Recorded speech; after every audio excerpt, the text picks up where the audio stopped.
रही सही कसर पूरी हुई पहलगाम हमले के बाद, जब अमेरिका ने पाकिस्तान को खूब तवज्जो दी।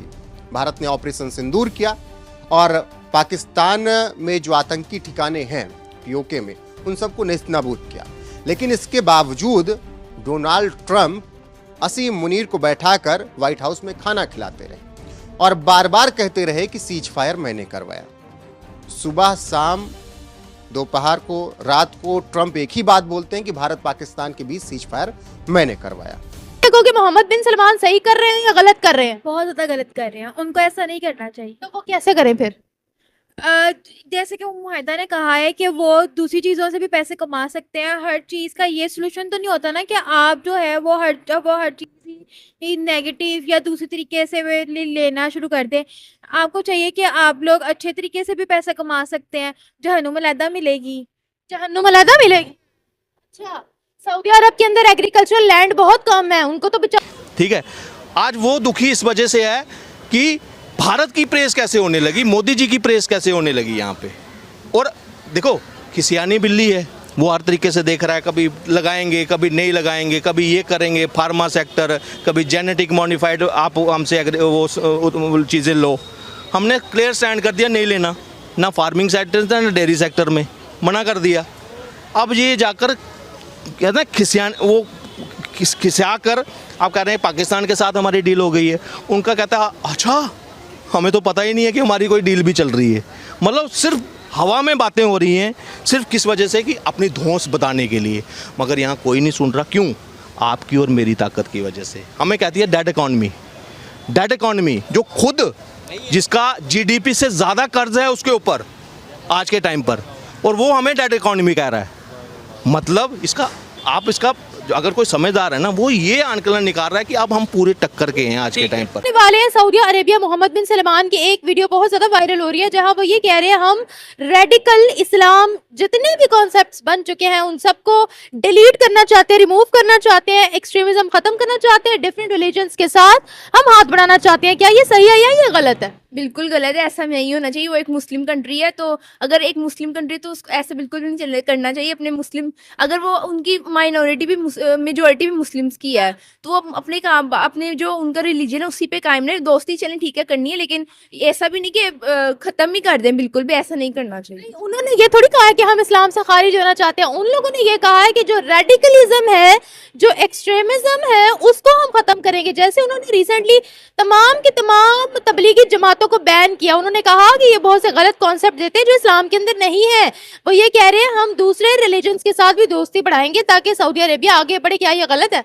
नहीं, देखिए गलत है, बिल्कुल गलत है। कहीं ना कहीं ठीक भी, लेकिन गलत है। देखें जैसे अब काफ़ी ज़्यादा फ़िरके निकले हुए हैं। अब कुछ फ़िरके जो है ना वो ठीक हैं, कुछ फ़िरके ठीक, बल्कि तकरीबन ऑलमोस्ट ना सब भी ठीक नहीं है।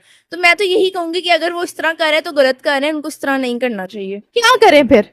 वो जैसे अभी तक चल रहा है वैसे ही चलता रहे। जैसे कि मैंने सुना है कि हाँ सऊदी अरब में बार्स वगैरह भी ओपन हो गए हैं, वो भी नहीं ओपन होने चाहिए। वो मुस्लिम कंट्री है, प्रॉपर मुस्लिम कंट्री, वहाँ होली प्लेस है, वहाँ पे मुस्लिम्स आके अपने हर साल जो है हज उम्रा परफॉर्म करते हैं। तो ऐसा बिल्कुल भी नहीं होना चाहिए। ऐसे लोगों पे जो है ना अच्छा असर नहीं होगा। अल्कोहल स्टोर, शराब खाना वहाँ पर रियाद में खोला गया है, बट ये नॉन मुस्लिम्स के लिए है क्योंकि वो कहते हैं हमारी कंट्री के अंदर बहुत से विजिटर्स आते हैं, नॉन मुस्लिम बहुत से आते हैं, यहाँ पर टूरिस्ट आते हैं, तो क्यों ना उनसे भी हम पैसा कमा लें। देखिए बात सारी पैसा कमाने की है ना, तो पैसा हम अलग अलग और भी चीज़ों से कमा सकते हैं। जो हर साल हज और उम्रा होता है ना, सबसे ज़्यादा जो सऊदी है ना वो हज से ही पैसे कमाता है। सऊदी अरब हज से बहुत ज़्यादा जो है ना उनको प्रॉफिट होता है। तो सेक्टर से कैसे वो कितनी देर चलेंगे? एक ही सेक्टर से तो नहीं ना इकोनॉमी बढ़ती। अब देखें उनका तेल बिकता था, ये इलेक्ट्रिक गाड़ियां आ गई हैं, लोग नहीं उनका तेल लेंगे, वो क्या करेंगे बेचारे? IMF के पास जाएंगे?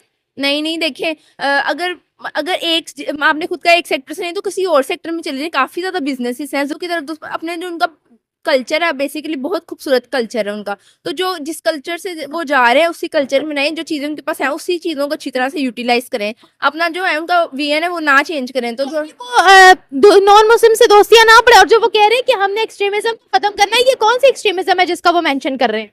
देखिए नॉन मुस्लिम से दोस्तियां खत्म करने की बात अलग है। दोस्तियां करने की क्योंकि ऐसा नहीं कि है मतलब पाकिस्तान में भी जो है ना अकलियत साथ रहते हैं हम लोग। तो ऐसा नहीं है कि अगर एक क्लास में अगर नॉन मुस्लिम जरूरी नहीं कि शराब भी बेचना शुरू कर दें। फॉर एग्जाम्पल कौन सा सेक्टर? जैसे कि फॉर एग्जाम्पल आप मतलब सेकंड हैंड कार्ड्स वगैरह है, मोबाइल फोन की कंपनीज वगैरह ओपन कर सकते हैं। तो उसको जैसे चाइना है, उन्होंने खुद से अपने जो है ना मोबाइल फोन जो है ना लॉन्च किए हैं। वो बाकी जैसे आईफोन वगैरह पे नहीं चलता, उन्होंने खुद से अपने जो है ना चीजें लॉन्च की हैं। तो वो भी अपनी खुद से कोई चीजें बनाए, उनको सेल करें, खुद से प्रॉफिट कमाएं। शराब वगैरह बेचना जरूरी तो नहीं है। शराब बेचना जरूरी नहीं है, आप वो बेच रहे हैं। नहीं नहीं, जरूरी नहीं है। अगर वो मुस्लिम कंट्री, तो दुनिया में वो क्या इम्पेक्ट कायम करेगी कि हम शराब बेचते हैं? ऐसा नहीं होना। कि मुस्लिम कंट्रीज में क्या हो रहा है? पाकिस्तान भी तो है ना, पाकिस्तान में भी तो बार्स वगैरह है, लेकिन वो सिर्फ जो है ना उनके जिनके पास लाइसेंस होता है, बाहर के मुल्क से जो लोग आते बिक हैं रहे हैं ना, बिक रहा है। बिक रहे हैं ना, उन्होंने ऑफिशियल कर दिया है। लेकिन पाकिस्तान में ऑफिशियल नहीं है ना, पाकिस्तान भी तो मुस्लिम कंट्री है, यहाँ पे मेजोरिटी मुस्लिम्स की है। इस तरह से काम इधर से पकड़ो उधर से पकड़ो, एक ही बात है। वो दिखा के कर रहे हैं, वो डंके की चोट पे कर रहे हैं, और वो भी यही कह रहे हैं नॉन मुस्लिम्स के लिए है। नहीं देखिए, नहीं करना ही नहीं चाहिए। पाकिस्तान में भी ऐसा नहीं होना चाहिए। अगर कोई बाहर के मुल्क से आ रहा है तो उसको भी हमारा कल्चर जो है ना फॉलो करना चाहिए। नई शराब जो है ना उसको प्रॉपरली बैन कर देना चाहिए, पाकिस्तान में, बाहर भी। आप क्या कहोगे? आप क्या कहोगे? मोहम्मद बिन सलमान सही कर रहे हैं या गलत कर रहे हैं? बहुत ज़्यादा गलत कर रहे हैं, उनको ऐसा नहीं करना चाहिए। तो वो कैसे करें फिर? जैसे कि मुहिदा ने कहा है कि वो दूसरी चीज़ों से भी पैसे कमा सकते हैं। हर चीज़ का ये सोल्यूशन तो नहीं होता ना कि आप जो है वो हर चीज़ ही नेगेटिव या दूसरी तरीके से लेना शुरू कर दें। आपको चाहिए कि आप लोग अच्छे तरीके से भी पैसा कमा सकते हैं। जहन्नुम अलहदा मिलेगी।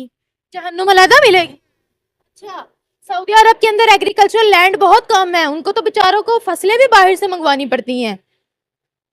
उनका ज्यादा जो पैसा आता है वो तेल से और हज उम्रे से ही आता है। इसके अलावा उनके पास और कोई इतनी बड़ी इंडस्ट्री नहीं है जहाँ से वो मुनाफा कमा सके या पैसे कमा सके।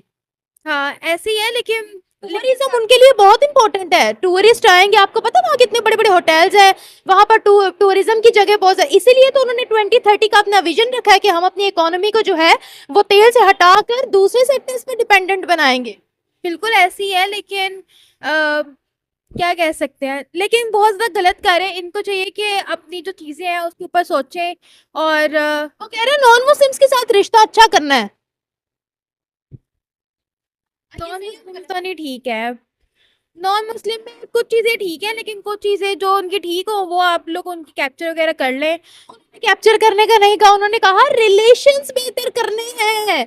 आज मेरे बहुत से नॉन मुस्लिम फ्रेंड्स हैं, वो अपना रिलीजन प्रैक्टिस करते हैं, मैं अपना रिलीजन प्रैक्टिस करती हूँ ना। मैंने उनके धर्म को फॉलो किया ना, उन्होंने मेरे धर्म को फॉलो किया, तो लेकिन दोस्ती है। तो इसी तरीके से वो कह रहे हैं कि हमने ताल्लुकात बढ़ाने हैं, नोट की उनका रिलीजन फॉलो करना है। देखें, जैसे सऊदी अरब में अगर आपने अब खुद बताया कि जैसे ऑयल इंडस्ट्री बहुत ज़्यादा उनकी है, या हज उम्रा से बहुत पैसे, तो जो उनके पास चीज़ें हैं उन्हीं चीज़ों को अच्छी तरीके से यूटिलाइज करें। बाकी दूसरी चीज़ों की तरफ अपने जो उनका कल्चर है, बेसिकली बहुत खूबसूरत कल्चर है उनका, तो जो जिस कल्चर से वो जा रहे हैं उसी कल्चर में नहीं, जो चीज़ें उनके पास है उसी चीज़ों को अच्छी तरह से यूटिलाइज करें। अपना जो है उनका विजन है वो ना चेंज करें। तो जो नॉन मुस्लिम से दोस्तियां ना बढ़े, और जो वो कह रहे हैं कि हमने एक्सट्रीमिज्म को खत्म करना है, ये कौन सी एक्सट्रीमिज्म है जिसका वो मेंशन कर रहे हैं?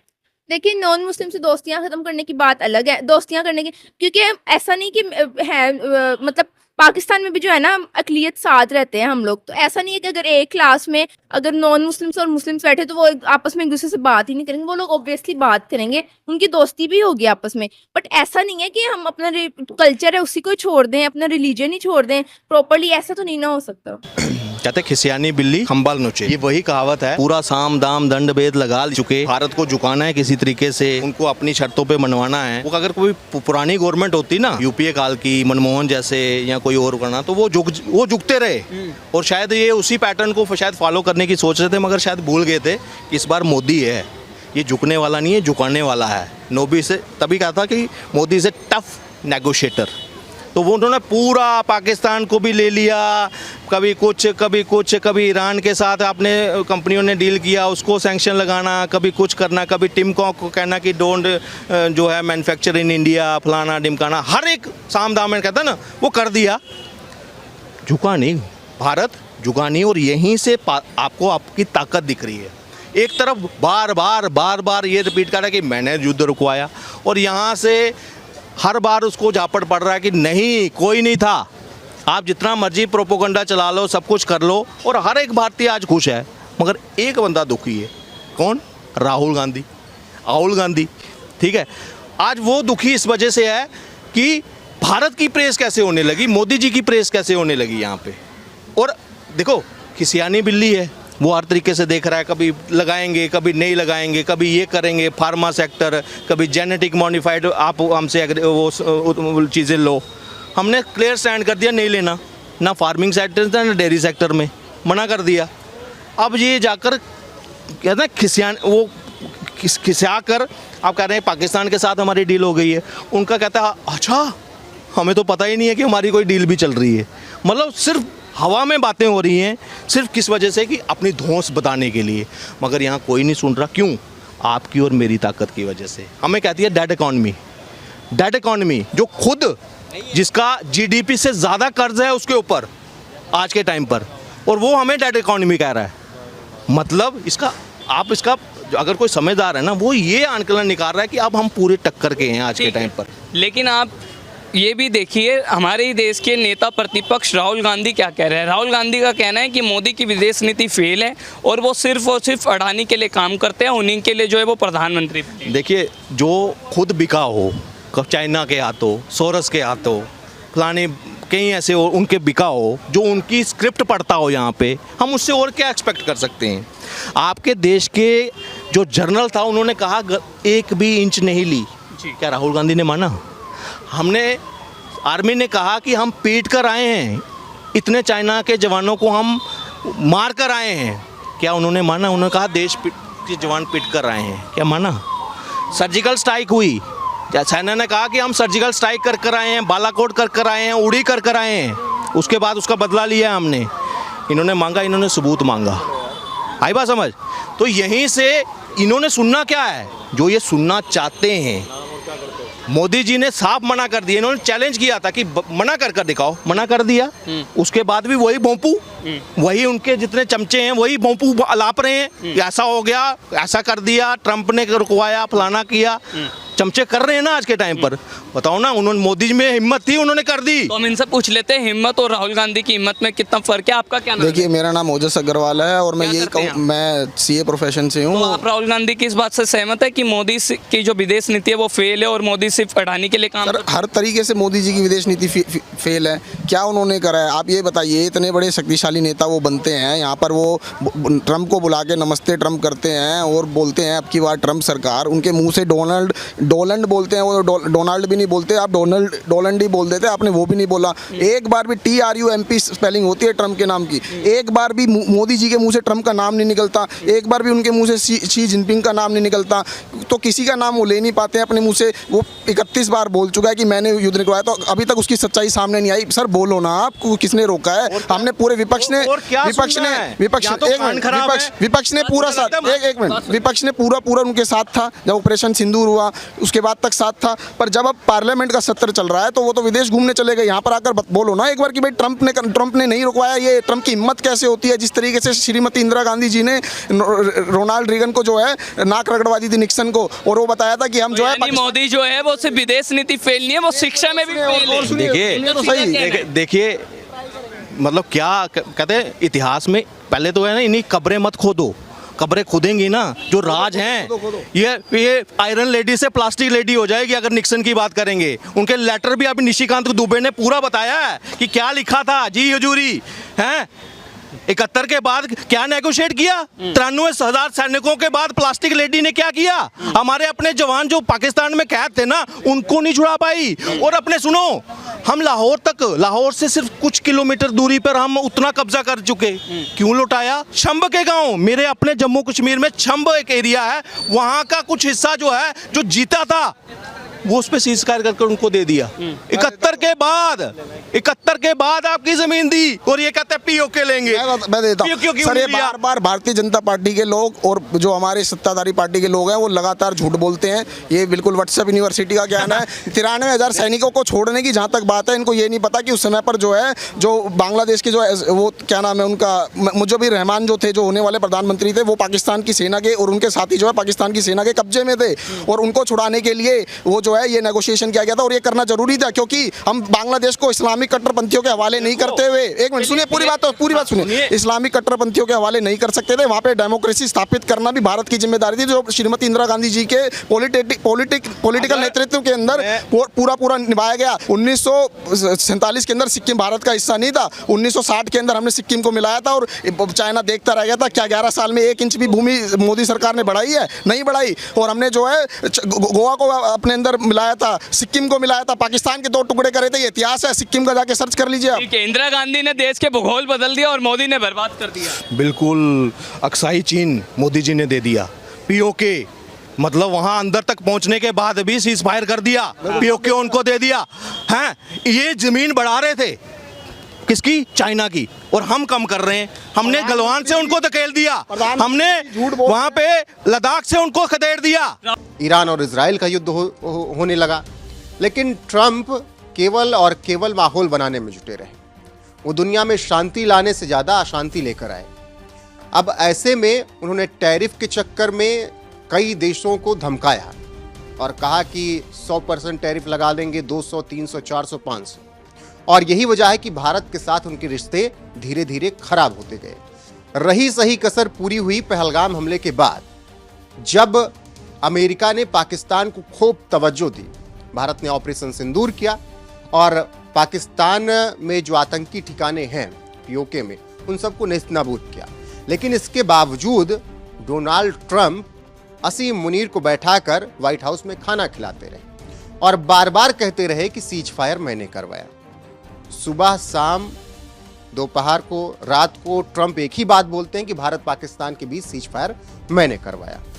अब ऐसे में जब संसद का मॉनसून सत्र शुरू हुआ तो प्रधानमंत्री नरेंद्र मोदी ने सदन में खड़े होकर बोल दिया कि दुनिया के किसी भी देश ने मध्यस्थता नहीं की और ये 2 देशों की बात थी, दोनों देशों ने अपने मन से सुलझाई। अब ये बात ट्रंप को इतनी बुरी लगी कि उन्होंने अगले दिन ही टैरिफ भारत पर ठोक दिया। हालांकि ट्रंप अभी कंफ्यूज हैं कि टैरिफ लगाना है या नहीं, क्योंकि भारत भी उनको उसी तरीके से जवाब देने की तैयारी में।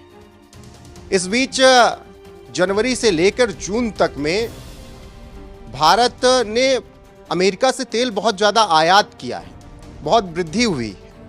और ये आंकड़े चौंकाने वाले, जो ट्रंप लगातार ये कह रहे थे कि भारत और अमेरिका के रिश्ते खराब हो रहे हैं, आंकड़े कहते हैं कि वो रिश्ते बेहतर हुए हैं, वो भी तेल आयात में। अमेरिका भारत का व्यापार समझिए जनवरी से जून तक। जनवरी से जून 2025 तक भारत ने अमेरिका से औसतन 2.71 लाख बैरल प्रतिदिन कच्चा तेल आयात किया, या 2024 की समान अवधि में आयातित 1.80 लाख बीपीडी की तुलना में 51% से अधिक है। वित्तीय मूल्य के लिहाज से अप्रैल जून 2025 की तिमाही में यह आयात 1.73 अरब डॉलर से बढ़कर 3.7 अरब डॉलर हो गया, जो 114% की वृद्धि दर्शाता है। रूस भारत का व्यापार जनवरी से जून तक का समझिए। जनवरी से जून 2025 तक भारत ने रूस से औसतन 1.75 लाख बैरल प्रतिदिन कच्चा तेल आयात किया, जो पिछले साल की तुलना में 1% से अधिक है। जून 2025 में यह आयात बढ़कर 2 से 2.2 लाख बैरल प्रतिदिन पहुंच गया, जो पिछले 2 वर्षों में सबसे अधिक है। इस दौरान रूस भारत का सबसे बड़ा तेल आपूर्तिकर्ता रहा, जो भारत के कुल कच्चे तेल आयात का लगभग 35 से 40% हिस्सा है। अमेरिका रूस से भारत के तेल व्यापार की तुलना